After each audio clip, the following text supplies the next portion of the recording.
आप देख रहे हैं अल्फा डिफेंस हिंदी में आपका स्वागत है। आज के इस वीडियो में हम लोग बात करने वाले हैं नेवल एलसीए के बारे में। ये चीज हम सभी जानते हैं कि इंडियन नेवी नेवल एलसीए को इंडक्ट नहीं करेगी, लेकिन twin engine deck based fighter यानी कि टेडबीएफ में जाने वाली सभी टेक्नोलॉजीज को इसी प्रोटोटाइप के ऊपर टेस्ट किया जा रहा है। लेटेस्ट डेवलपमेंट में इंडियन नेवी की तरफ से मैन मशीन टीमिंग को टेस्ट किया जाएगा और इस टीमिंग के दौरान एक नेवल एलसीए तेजस की मदद से कुछ अनमैन्ड एरियल व्हीकल्स को कंट्रोल किया जाएगा और एक ऐसी सिचुएशन क्रिएट की जाएगी जहां पर एक बीवीआर कॉम्बैट किया जाएगा और फिर एक मैरीटाइम स्ट्राइक की जाएगी। इस मिशन के दौरान नेवल एलसीए तेजस के साथ में जो अनमैन्ड एरियल व्हीकल उड़ रहे होंगे उनका सारा डेटा एक डेटा लिंक के माध्यम से नेवल एलसीए मदरशिप के साथ में शेयर किया जाएगा।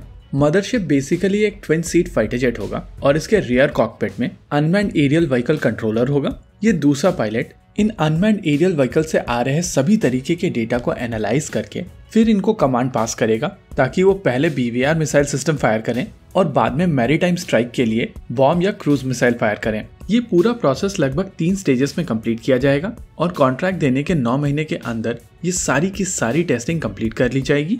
पहले फेज के दौरान मिशन को प्लान किया जाएगा। ये प्लानिंग बेसिकली नेवी की कंसल्टेशन के साथ में होगी और इसी दौरान डिसाइड किया जाएगा कि किस तरीके की स्पेसिफिकेशन वाले अनमैन्ड एरियल व्हीकल्स यहाँ पर यूज किए जाएंगे। वैसे तो ये ऑब्वियस डिसीजन होगा कि मैन मशीन टीमिंग के लिए जो 3 सिस्टम्स यूज किए जाएंगे वो कैट्स वॉरियर, कैट्स हंटर और कैट्स अल्फा होंगे और यहाँ पर जो पार्टनर चूज किया जाएगा वो बेसिकली न्यू स्पेस होगा। फेज 1 के दौरान ही डेटा लिंक को लेकर भी डिसीजन लिया जाएगा और उसी के बेसिस पर ये डेटा लिंक स्टैब्लिश किया जाएगा।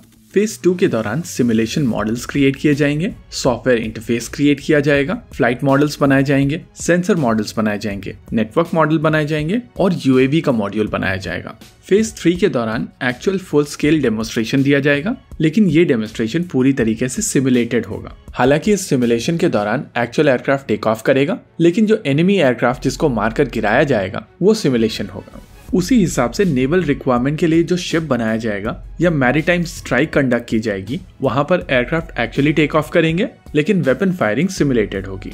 देखिए, अभी तक कैट्स वॉरियर का प्रोटोटाइप नहीं बनाया गया है और केवल टेस्टिंग के लिए एक किरण एयरक्राफ्ट का प्रयोग किया जाता है जिसको बेसिकली अनमैन्ड ऑपरेशन के लिए मॉडिफाई किया गया है। अगर इस सिस्टम को लेकर टाइमलाइन की बात की जाए तो 2025 की टाइमलाइन प्लान की गई है, लेकिन यहाँ पर सिमुलेशन अगले 9 महीने के अंदर किया जाना है और इसी वजह से मोस्ट लाइकली यहाँ पर अनमैन्ड किरण एयरक्राफ्ट का ही प्रयोग किया जाएगा। कैट्स अल्फा के प्रोटोटाइप ऑलरेडी मौजूद हैं और इस वजह से नेचुरली सिमुलेशंस में एक्चुअल सिस्टम का प्रयोग किया जाएगा।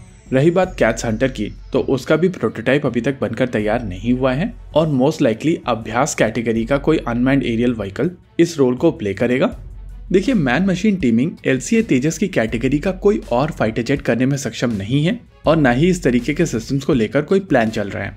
एलसीए तेजस बेसिकली अपनी कैटेगरी में इकलौता फाइटर जेट होगा जो मैन मशीन टीमिंग में सक्षम होगा और ये चीज अगले 9 महीने के अंदर प्रूव कर दी जाएगी। रही बात एक्चुअल सिस्टम के रियलाइजेशन की, तो वो सारी चीजें फंड्स के ऊपर डिपेंड करती हैं और जैसे ही कैट्स वॉरियर को लेकर फंडिंग अप्रूव होती है तो नेचुरली उसके प्रोटोटाइप के ऊपर काम शुरू हो जाएगा। ये सारे कॉन्सेप्ट जो एनएलसीए तेजस के ऊपर आने वाले समय में डेमोन्स्ट्रेट किए जाएंगे वो सारी की सारी फंक्शनैलिटी एयरफोर्स वेरिएंट में भी आएगी। साथ ही फ्यूचर के सारे एयरक्राफ्ट, चाहे वो twin engine deck based fighter हो या आमका, ये सभी के सभी मैन मशीन टीमिंग के साथ आएंगे। अभी के लिए अपडेट यही है कि आडा आने वाले समय में मैन और अनमैन टीमिंग सिस्टम यानी कि MUMT एनएलसीए तेजस के साथ में डेमोन्स्ट्रेट करने वाला है। इसी के साथ आज के इस वीडियो में रखते हैं केवल इतना ही। वीडियो को अंत तक देखने के लिए धन्यवाद। देखते रहिए अल्फा डिफेंस। जय हिंद।